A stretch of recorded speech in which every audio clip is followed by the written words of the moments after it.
I'm Health Unicorn Mike. Yeah, the guy with the unicorn on his head. I'm a nationally licensed, award winning health insurance broker. I offer affordable health coverage that creates tax deductions for small businesses. I've helped thousands of entrepreneurs and their families. I'm actually licensed in 33 different states. Been in the industry for 9 years, and I have access to 95% of plans that are available. Happy to help. You work hard to get people health insurance. So why health? Why health insurance? Health insurance is something I've been involved in for a while. It's probably been about 9 years.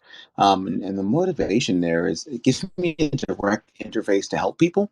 I used to be actually be in the large financial advisor with Penn Mutual before I got into the health insurance space. And what I realized was that um, I wasn't really a fan of speaking the life insurance comparatively than I was speaking health insurance. And health insurance is kind of a language that most people don't speak, most people don't know about. I've probably been appointed with maybe 25 different carriers. So dental, so vision, kind of am able to break things down on a different level as a result. So that's pretty much where that came from. Yeah, I know that we spoke before prior to this, and I was telling you that there are so many reasons why people don't consider like health a priority to them, and one of the reasons is because of the copay. Like you go to the doctor or the physician, right? And you end up getting a bill that's higher than what you anticipated. So, how would you suggest that they go about picking their plans, the process? Can you give us one? Yeah, it just kind of depends on what you're looking for, right? So there has to be a point of delineation. So if you're under the age of 65, you want to use 65 as the point of delineation because over 65 is Medicare. So it's dealing with Medicare, Medicare supplements, SSI, SSID. It's a whole different ball game, all different jargon. For the sake of this conversation, we'll keep it at the under 65 level. When you're at the under 65 level, there's really only three ways to get full coverage in the United States of America. In the whole country, there's only three ways. The first option is a age-rated option. Those plans are pretty much designed for those that have over 50 employees. That's another point of delineation there, over 50 employees. So if you're dealing with over 50, it's going to work entirely different than if you're dealing with under 50. Just like Medicare will work differently than the under 65. So that point of delineation is necessary. But when you were doing things under 65 and you are dealing with the coverages, you're going to be dealing with age rated. Age rated is going to be your employer plans. That's when you're dealing with like your HSAs, your high deductible plans, your IRAs may be attached to it. You may have attached it to your 503c. 503c, which is like your nonprofit structure or something like that. Maybe your everybody that works there is W-2, right? Especially maybe a huge company like an AT&T or the military or something like that. The rules are going to be entirely different in that dynamic there, right? So if you're shopping for insurance and you're trying to really give a breakdown of it, um, going with the over 50 employees structure may not necessarily work the best for you, just depending on what you have going on. If you have under 50 employees, though, or if everybody is 1099, then you want to instead do things on an individual basis. So when you do things individually, there's really only two ways to get full coverage in the United States of America. The first option is a public option. The second option is a private option. Now, the public option is going to be an income based option. It's actually designed for those that make under $34,000 a year or those that have chronic health conditions.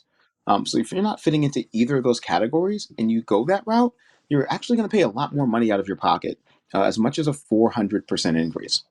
That's what Obamacare is. So if you're low income or if you have chronic health condition like diabetes, cancer, heart attack, stroke, something, constant where you're dealing with medications all the time, then you want to go with that Obamacare type of option.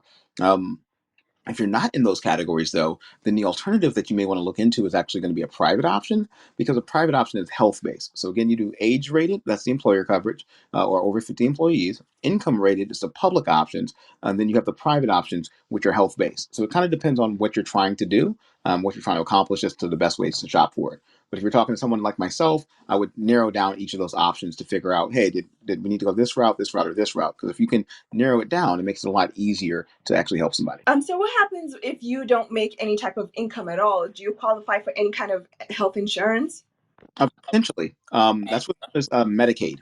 So Medicaid is a government-run program.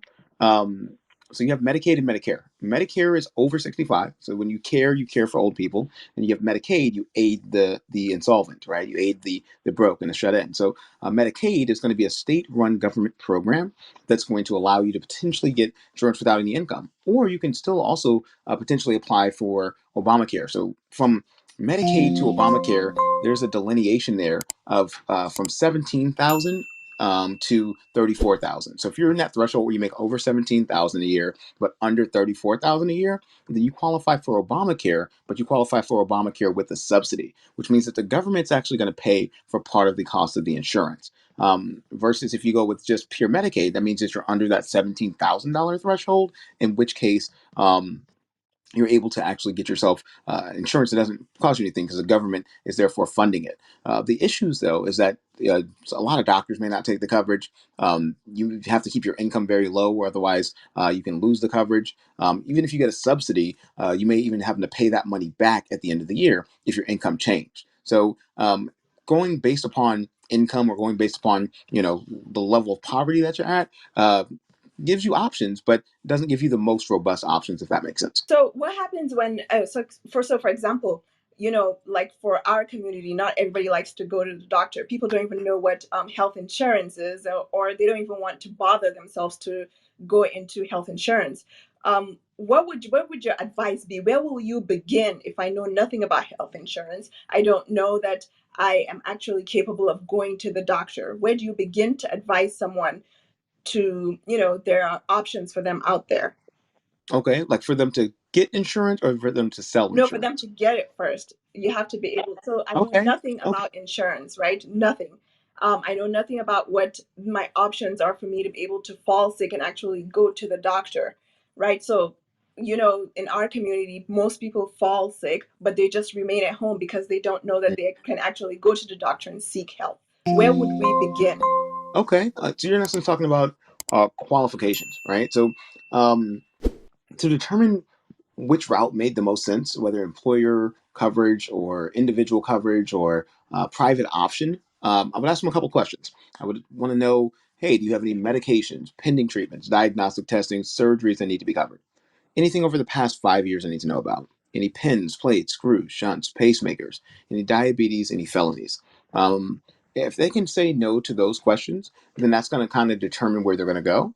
The second point of delineation there is going to be on the income perspective that you were mentioning, which allows us to talk about things monetarily. So if they're, hey, my income's really low, all right, we have your Medicaid, you have your public option again with the subsidy, all right, and then the other part of that in regards to kind of, hey, I know nothing about insurance, where do I go?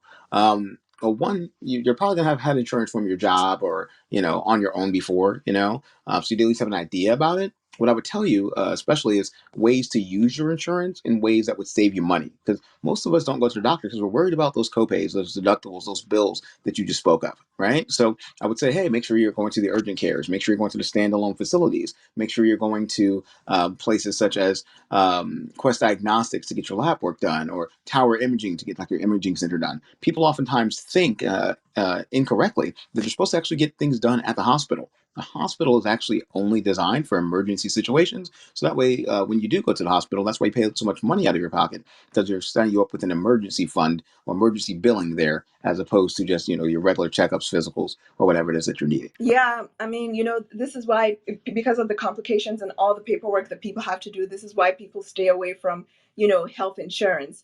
Um, Man, so we have HSA, we have HPO, and something else. Which one is the best options for people that know nothing about health insurance? Just the best option for me to just be able to start something.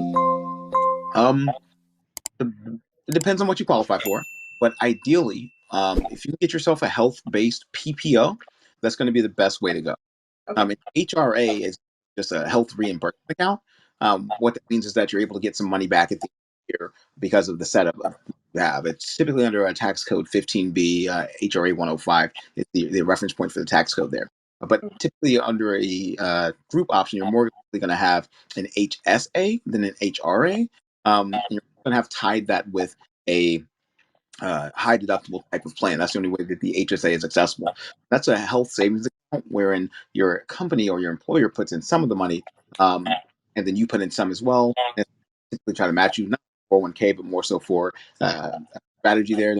Put like $3,000, right? And what you do is you use that for your medical expenses so that you're not having to deductible. So if your deductible's $10,000, money towards that deductible, you instead use your HSA funding, which will allow you to actually get things done, like get your medications, get your urgent care visits, get your dental visits, whatever it is that you need. It's almost like a credit card that you use that your company is sponsoring. That's only, again, under the over 50 employee segment of things. Mm-hmm. All right. So I know that all you do is health insurance, and I really do trust your ability to be able to help people, to get the best health coverage that they need. How would people be able to reach you, and what is it that you actually do, and how do you offer it to people? Because I want people to be able to know that they can reach out to you to get their health insurance. They can always find me on my website, www.healthunicornmike.com. They can also hit me up on Clubhouse if they're on Clubhouse, on Facebook. I'm all over the place. Pretty easy to access me there. But the best information is on my website because it teaches you about health, private health insurance, public, the options there, has some videos up there, really rich with SEO content. Something my wife actually came up with a fantastic website there. So I'd be the best point of contact there. And then how do I go about doing what I do? Well, um, I compare options, right? So we narrow things down. I ask a few questions to figure out which route to go. You would go through a public option, right, where you're able to see all the government plans that are available. Look at the private options that are available. And once we figure out which situation makes the most sense based upon the criterion and the qualifications you have, it's going to determine which route to go. The applications themselves, depending on which one we go with, takes about 15 minutes. And I'm able to typically start coverage as soon as the next day, depending on what you have going on, or following month. Or following month. But it all comes down to qualification because different insurers work different in different areas for different people, based upon their needs. So you want to make sure you're designing something that actually makes the most sense for them. Thank you for joining me on this podcast, and I look forward to being in your rooms and just listening to what you do, because you really do help people and you provide value for people, and I don't want to take that away. So thank you, Mike, for joining me, and I look forward to seeing you in your rooms. Awesome. I look forward to seeing you as well.